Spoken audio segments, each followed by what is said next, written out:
Welcome to the Smoke and Rope Podcast. I'm your host, as always, Ryan Basore, and today is episode 44. And I'm really thrilled to have on today's guest, Curtis Goure from BDT Smoke Shop. Everyone's heard of and knows about. Also, Shango Cannabis, and just recently launched Tommy Chong's brand here in Michigan. So, Curtis, thank you so much for being on. Thank you so much, Ryan. It's a pleasure, and I'm so glad that we've had a chance to reconnect. Yes, yes. Well, we'll talk a little bit about that later. A fundraiser that the foundation had that Curtis generously sponsored and donated to. So really exciting. I can't wait to talk about that and do another one. But Kevin over at Truu Cannabis. Kevin, how you doing today? Everything's good, Ryan. Excited to be on the show. I've been kind of going down to Curtis's shops for a lot of years when I was younger, and so I'm kind of excited to get to the back end of this. So yeah, looking forward to it. Yeah, cool. And Tom over at Real Leaf also, I'm sure visited a few head shops pre 2008. Tom, how Oh, you you doing? betcha. Doing great, man. Oh yeah, you Yeah. bet it. Yeah, it's a beautiful day, man. New hat and new building opened up two more flower rooms today, so Oh, we're pretty congrats. stoked. Thanks. Congratulations, Congrats. Tom. Yeah, Thank you. It's a yeah. beautiful day. Send down some hats. Send samples and hats. Yep. Will do. All right. Well, a little background on Curtis. Owner of BDT Smoke Shop, which was very famous in Michigan, and has been was founded in 1973, and has been involved in some of the legalities that the head shops went through, and that was that, and the grow stores, and that, and High Times is really what pushed a lot of the early culture to get to where we could even get to the point of trying to get medical and legalize. So that's I'm interested and excited to hear about it. And then ever since I can remember, I got really involved. I knew of BDTs before 2008, but I got really involved in cannabis and activism in '09. And BDTs has always been involved, always supported caregivers, and always has supported the legalization efforts as well. So really thankful for that, Curtis. And then recently, Shango, who I was up at a great opening up in Hazel Park about 3 weeks ago, and it's a great brand, great people involved, three provisioning centers, processing, and I know some of the other people involved in your retail stores, and Andrew and Shanna and others. So love being in your stores and thankful for that. And then most recently launched Tommy Chong's brand here in Michigan, and I know you've been working on that for a bit. So congratulations. So and then also like we talked about, thank you for being a sponsor. We'll talk about Saturday night as well. But Curtis, tell us a little bit about yourself. Where you grew up, how you got into the head shop business, and where you're at now. And then let's talk about those court cases. Right on. Well, it sounds like I'm wearing way too many hats, as people often say that. So, Tom, I will take a new hat, but I don't know how many more I can wear. But thank you so much. So, yeah, the BDT Smoke Shop has been in business for now 48 years. Was originally started by my brother-in-law, Bill McGaw, and it originated in Sterling Heights prior to 1973 as the Buzz Bar. Believe it or not, the Buzzbah was an opium den in Turkey back when people were naming their head shops just crazy names. And then when my brother-in-law split with his brother, he moved it to Hazel Park, 9 Mile and John R., renamed it the Buzz Da, and it operated on 9 Mile and John R. up until 1984. And in 1984, we moved it to 8.5 and John R. And at that point, head shops were caught up in all the, unfortunately, the legal ramifications of the federal government cracking down. And we decided it would be beneficial to kind of rename it something that was a little more publicly acceptable. So then we changed it to BDT Pipe and Tobacco, which coincidentally, Bill was my brother-in-law, Denise is my sister, and T for tobacco. So that's it transitioned to BDT. Um, operated in Hazel Park since that time in 1997, I think it was. We opened up our Roseville store. And then after that opened up Utica, Chesterfield, Oxford, and most recently in Ferndale. So that's the BDT side of things. Um, and I met Tommy Chong about 20 years ago at one of the tobacco trade shows that took place out in Las Vegas every year. And I actually met his son, for starters. He came over to our booth that we had, and we just started talking about software and the head shop business. And I didn't even know who he was. And he said, "You know what? I want to introduce you to somebody." Um, so he said, "Come with me." So I walked over to the booth where Tommy Chong was. And Paris Chong, his son, said, "Hey, Dad, I want to introduce you to somebody." And that was like 20 plus years ago. That kind of started the whole relationship with Tommy Chong. We started carrying their bongs at our stores, and we had talked about opening up Tommy Chong head shops at the time. Um, we discussed the possibilities for probably the greater part of 2 years, and then unfortunately, as you know, Tommy was arrested by the federal government and spent 9 months in prison. So that kind of quashed that idea at that time. But we reconnected in 2014 when they realized that the cannabis industry, someone like Tommy with the celebrity name and the history in cannabis, that his name and a brand associated with his name probably would be a wise thing to develop in the marketplace. So that really started the relationship with Tommy Chong and what was the precursor to Tommy Chong Cannabis, and that was Chong's Choice. Chong's Choice launched out west about 3 years ago, but we weren't comfortable in launching it in Michigan at the time. Um, we looked at a number of facilities, talked to a number of people, and it was just like every developing market in the licensed arena.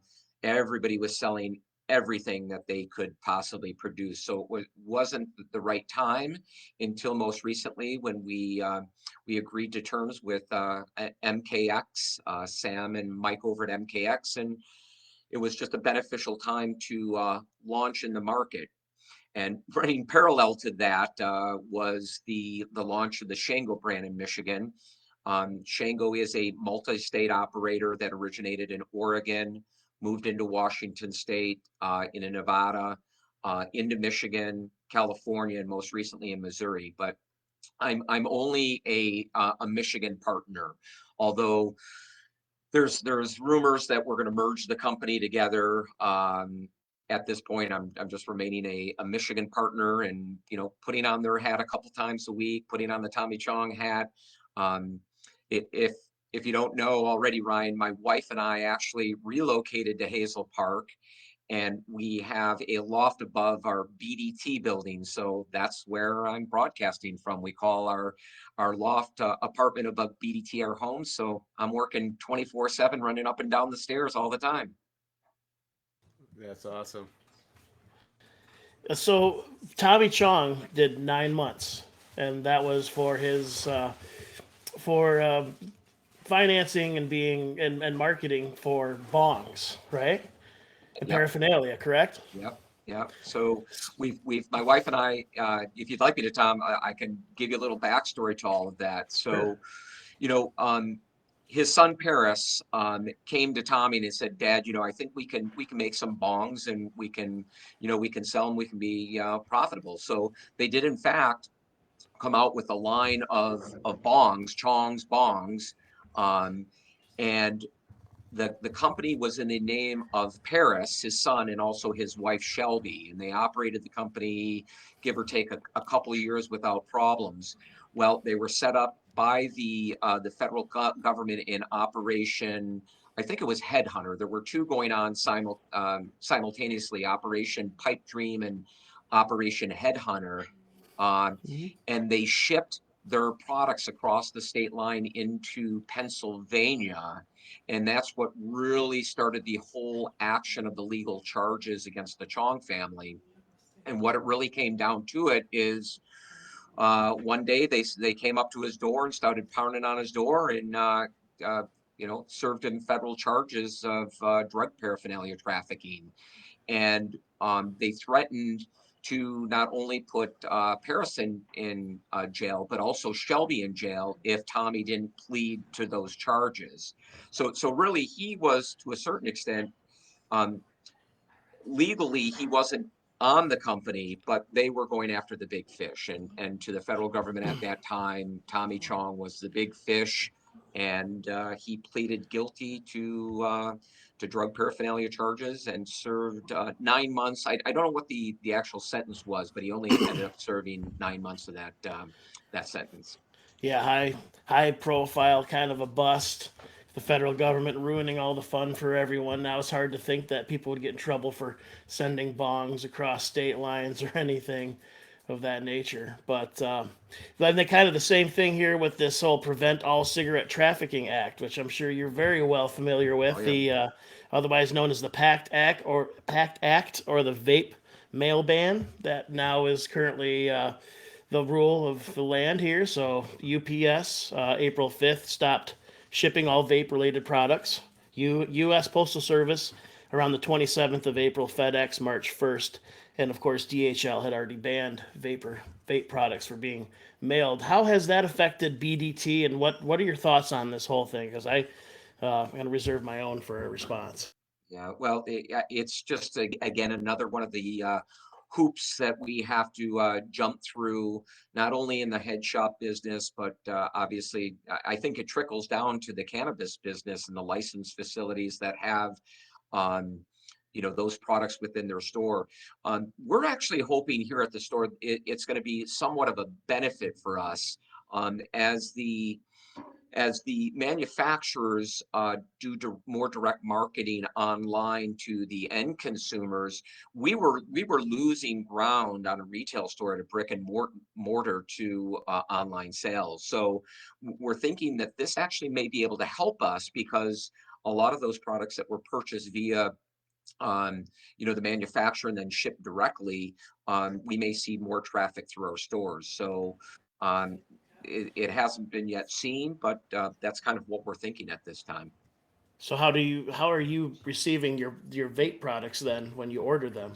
So typically it's bulk packaged with other products. And I think, and I can't be 100% certain, but I think this is one of the loopholes that some of the companies are getting around, is they're packaging, let's say $5,000 worth of other products that are completely legal, and then bulking on, $500 worth of those products that are not supposed to be shipped.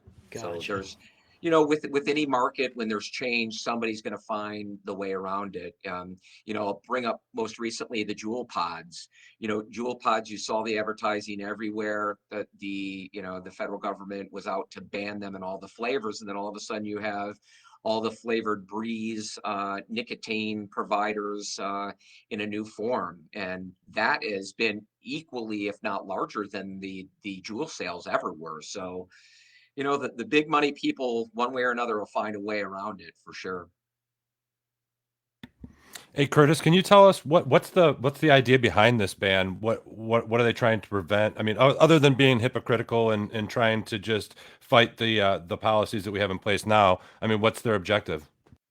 I think, at least from my perception, it started off with the health related issues with the people that were younger than 18 or 21, depending upon the state.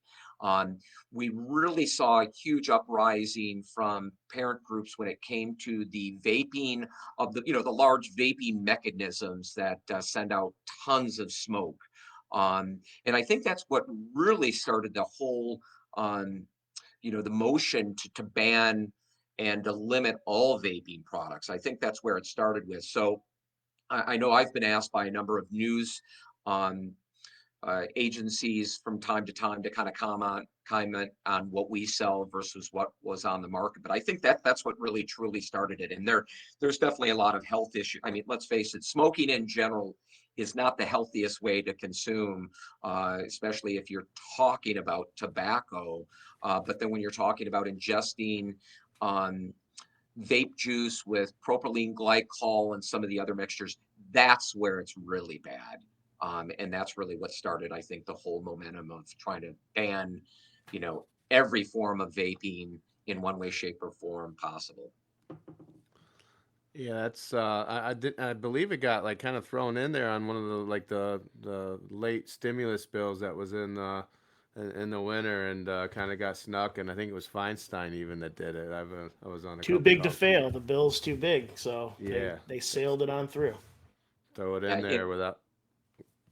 sorry, Ryan, I was just going to mention, and that's, the interesting thing about the whole head shop business in cannabis, although I had some knowledge of what goes on, you really get into the industry and you really understand what goes on behind the scenes, whether it's, political involvement, the big money. That has been, I think, one of the most interesting things to see. My whole life I've heard the influences, and I tried to stay away from the limelight in every way, shape, or form, just because anything associated with drug paraphernalia prior to 5 years ago just wasn't something. Yeah, we tried to stay away from it. So, but then trying to enter the cannabis market and understanding the politicians and their motivations and the municipalities and taking care of their constituents, that's where I think I got my first real true taste of, what it was going to take to get into this industry, the cannabis industry itself. That's cool. I was going to ask you a little bit about that, and you're right. Like politics, like when I really got involved in early 10, and all of a sudden it was like an eye-opening experience. Like, oh, all that stuff I heard is true. This is how the system really works. This is local government, all of that, and we had to learn ballot initiatives and how to lobby, and it's really it's turned into a skill set. So you're in Michigan, we're in Michigan. You were able, obviously, to you're a Michigan partner. How did that come about with Shango? And then, obviously, did you have were you able to go out and get some of the locations? Because that's something that that I really tried to do early on and specialize in to get involved. So how did that next step take place from deciding to get in to all of a sudden you're a partner in Michigan Shango? So, really, my daughter on the cannabis side, my daughter's been a caregiver since 2009, and I have to give her some props because one other thing that's going on here in Hazel Park is she actually was approved for a vertical micro business about 8 months ago, Very and cool. just coincidentally today, the big equipment showed up to break ground on the new parking lot. But she's been a caregiver with my wife being an attorney. We've been part of this, the underground industry, I guess you could call it, for a long time, supporting it and kind of keeping an eye out to when the right time was going to come to us to really make a move and see what the likelihood it was for us to get licensed. And I'll tell the little story about when Tommy Chong came to town in 2015. They had given me a call, as I'd mentioned earlier, and we were talking throughout 2014. They said, we're going to make a trip out to Michigan. We'd love to come and appear at your store. They had appeared at our Roseville store in 1999. Tommy did, and his wife Shelby. But so he was scheduled to appear in 2015, and he gave me about a 3-week advance notice, and I had very little interaction with the administration in Hazel Park at the time. Again, just trying to fly under the radar. Just you don't bother me, I won't bother you. We'll all get along real well. And I went down to the city clerk's office with a plan on him making an appearance and just verifying what information I'm going to need for security. And one of the city clerk administrators kind of looked at me and she said, well, you're going to have to be manager about this. Like in a tone like, I'm like, okay, here we go. Here's going to be the first fight. And I said to her at the time, I said, well, whether you like it or not, Tommy Chong's coming and we're going to host an event. I kind of got a little snippy with her just because, there's only so much you can put up with. But what then occurred, which was like very enlightening and refreshing, is the next day, the city manager, Ed Klobuchar, gave me a call and said, hey, Kurt, not only would we welcome Tommy Chong coming to your establishment, we'd like to bring up the idea of giving him the key to the city. And Oh. I was completely taken back. I was like, Ed, that would be wonderful. So in fact, that's what occurred in 2015. And ceremony, much bigger than I had ever expected. The city manager, Ed Klobuchar, along with Jan Parisi, the mayor at the time, Andy LaCuro. And if you know Andy, Andy's been a true supporter of the cannabis movement for many, many years, has never hid his opinion on cannabis. The fire department, a couple members from the police department all came out to provide him the key to the city in Hazel Park, which was the first time ever that Tommy Chong has been provided the key to the city. And that only opened up my eyes to, well, you know, there might be some chance, there might be a chance that we can do something in the city. So shortly after that, we had a meeting, my wife and I, along with Matt Abel and Deborah Young.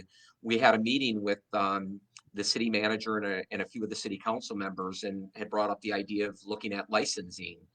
And I knew at that time, based on the reaction, that they were interested. So that kind of started the search to find what I thought to be the right partner that I could link up with, that understood the cannabis industry, understood what it would take both financially and logistically to get going. And after a long search out west, I was able to hook up with the Shango Group, and they were already the official grower for Tommy Chong in Oregon and also Nevada. So that kind of started the whole relationship of bringing them to Michigan and having them look at the Michigan market, because their entire focus really was the West.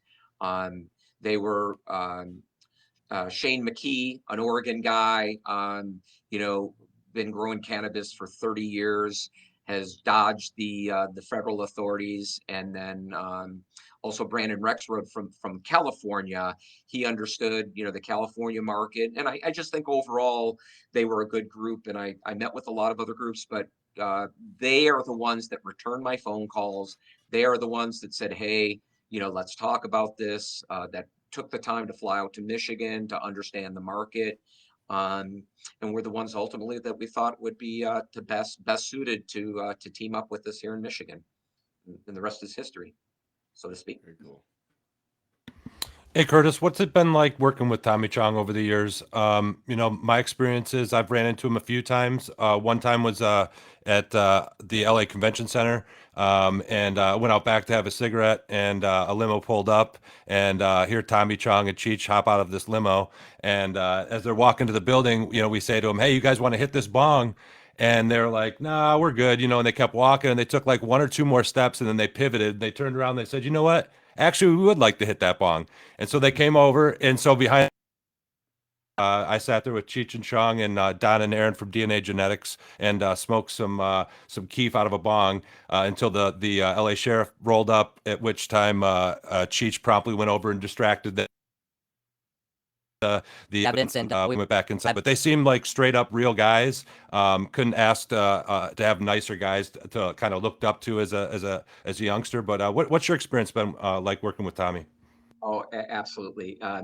Tommy is one of the funniest, good human, just great to know individuals that I've ever crossed paths with. My wife and I, you know, everybody gets kind of starstruck, and I definitely was, and so was my wife. But he's just such a down to earth, say it as it is.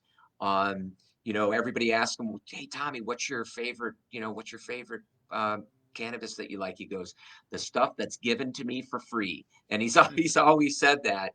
But we've been very fortunate to be able to associate with him on a personal level, a business level. But my wife and I were out for his 80th birthday celebration in Los Angeles a couple years back. He is just a great guy, and the stories that he has are incredible. He has some of the best stories I've ever heard. For a lot, you guys might know this, you know, first and foremost, Tommy Chong's a musician. That's how he started his career with the Calgary Shades back in Calgary, Alberta, Canada, and then moving on to Bobby Taylor and the Vancouvers, which at the time then he had moved to Detroit, and he and his first wife actually lived in Detroit for about 2 years, where they recorded in Motown. And he's got a lot of Detroit history. He's a fan of Michigan and Detroit. Usually when we're talking about Michigan, he always brings up a bunch of old stories. Never is shy to light up a joint and pass it around to people. He's just a true straight shooter, and loves being here every time that he's in town. Um, we we were also fortunate a few years back, when we were discussing the licensing agreement with Tommy Chong. We got to spend a fair amount of time with Cheech as well, and Cheech tells the story about how he's actually been out of the cannabis industry for a number of years because of his successful TV and movie career, and he just kind of moved away from cannabis. But as things started to change, and this would be probably, I guess 2013 or so, he started seriously looking at, making a run at coming on board and being part of the cannabis industry.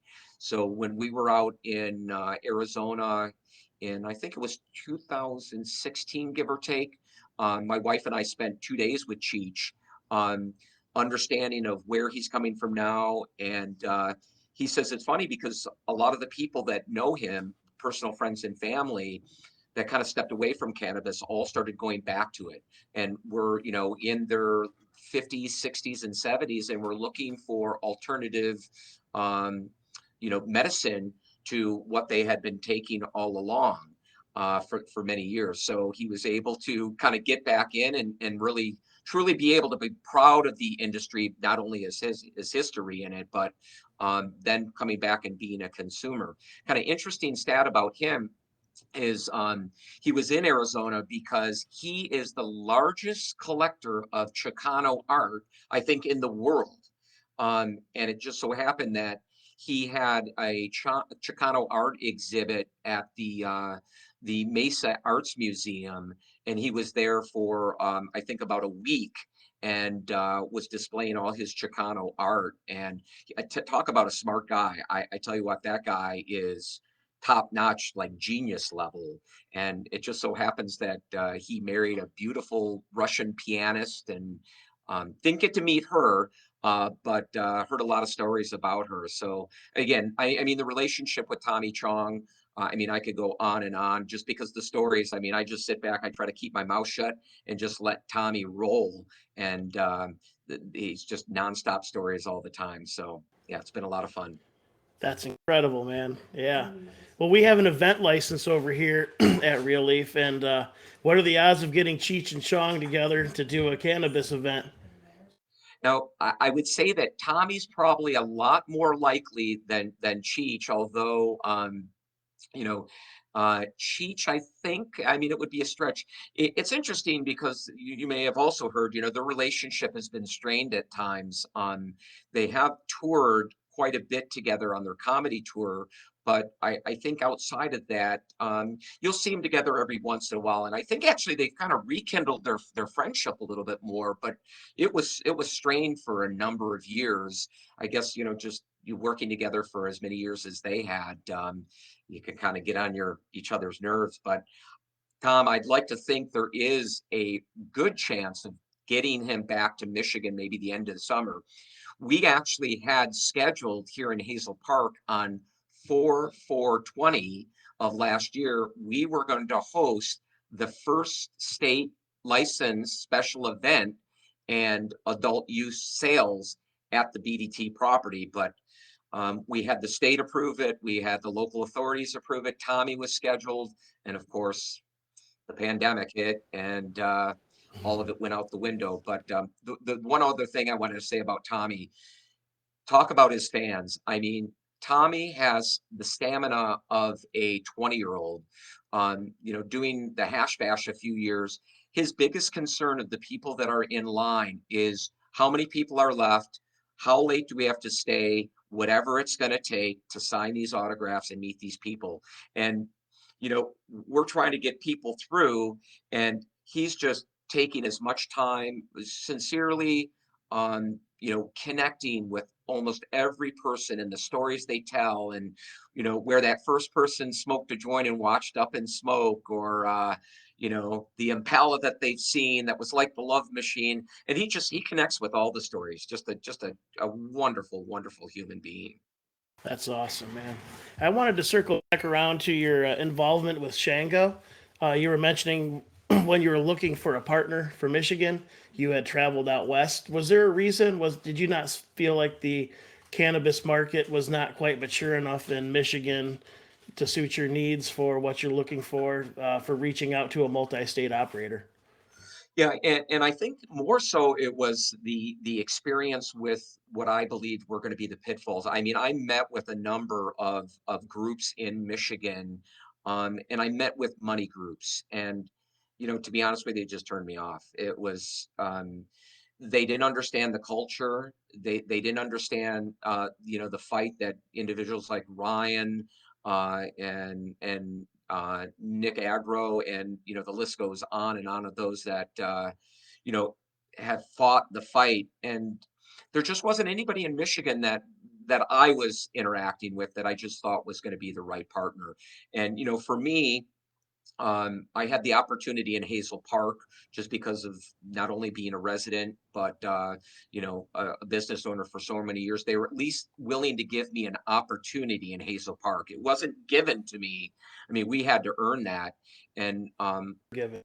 yeah, early on, I realized that how competitive of a market it was going to be, and I knew that if I had to check every single box, experience, capital, community relationship, I'm going to need somebody really strong to be a partner with. And again, they were the one group that when I called, if they didn't pick up the phone right away, they called me back in a day, and to me that meant a lot. And then again, they had their experiences in Oregon and California. So, they were part of the industry for a long time. And that's what, my wife and I truly wanted, is to partner with somebody that understood the struggles that we've all had to try to operate in this space.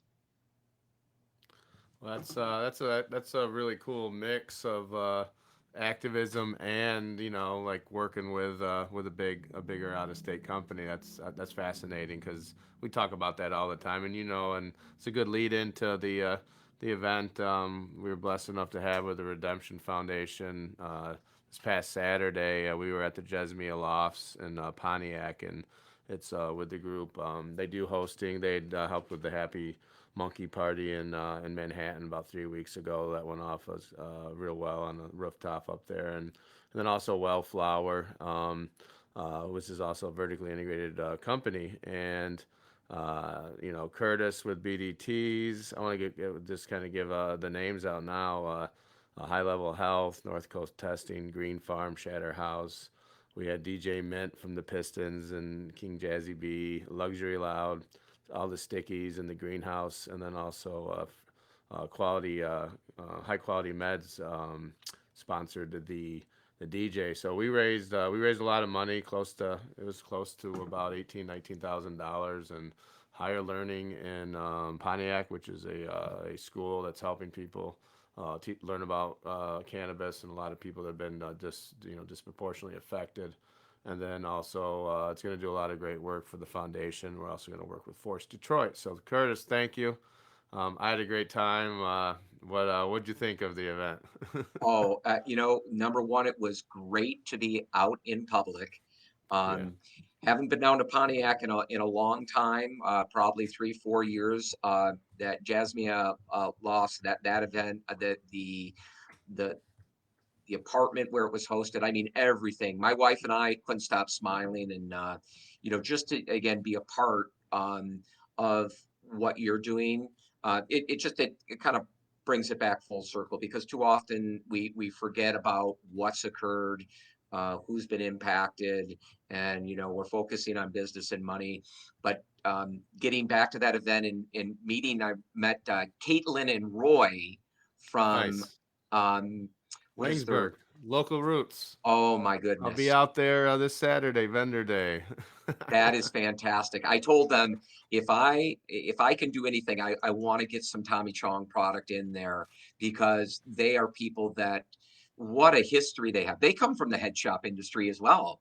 So, Yep. and they're the first, um, I think the first ones that I could recall that I've met that have been able to transition into the industry from the head shop business. I think their head shop was called Velvet Touch or something like that.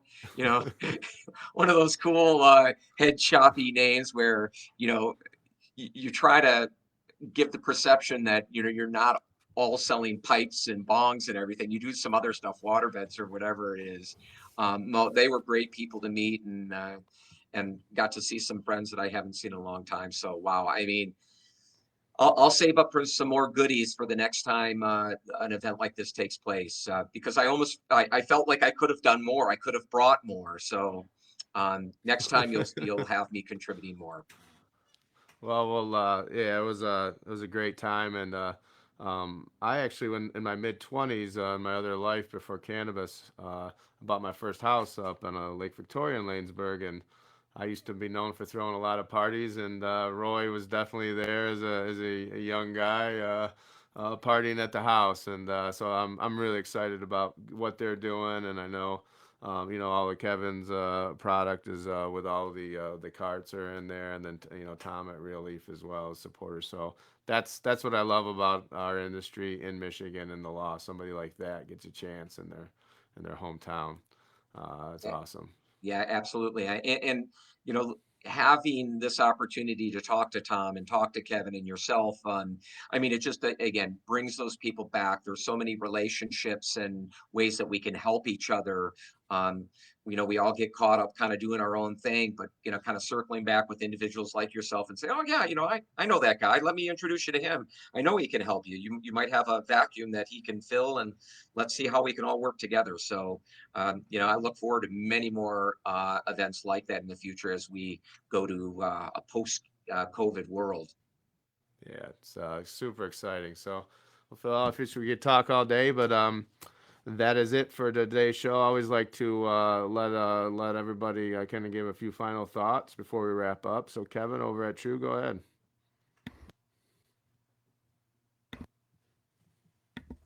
Sorry, I just wanted to comment real quick. My microphone was giving me a little bit of issues. Curtis, you brought up a great point. The Michigan is unlike any other state, in my opinion, and cannabis being the industry that kind of drives that. The networking in the roots run so thick in this industry, especially here in Michigan.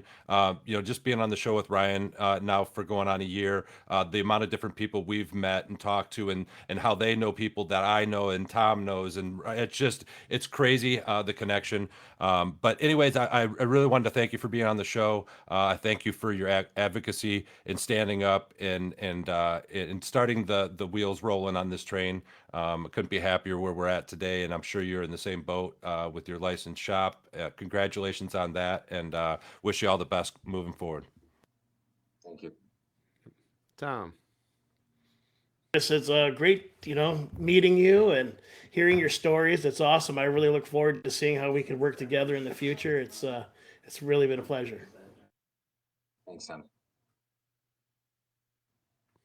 Curtis, any final words for the audience? We get a lot of industry folks are listening. Any final thoughts?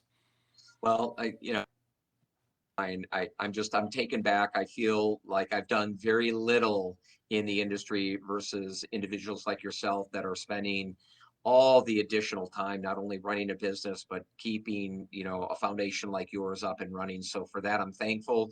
Hope to contribute more time and effort. And it's great to share stories with people. There's still, in my opinion, a lot of opportunity for the small folks in the industry. And that's first and foremost, that's where I come from. That's where my heart really lies. I'm glad to be part of a bigger organization, but I'm a small guy in a big pond, and just staying with the head shop business and hearing the stories, because I still take the garbage out, I still sweep the floors, I still sling a bong or two every now and then. It's just great to hear the stories, and we put a lot of smiles. the four of us, along with a lot of other people that are probably listening, we put smiles on people's faces, and they appreciate all we've done to help them. And I hear the stories every day, like you guys probably do. So I'm just glad to be part of the industry, and something that I can vocalize without fear of being looked at sideways now. So I'm glad to be a part of everything that you guys are doing and that we're doing collectively.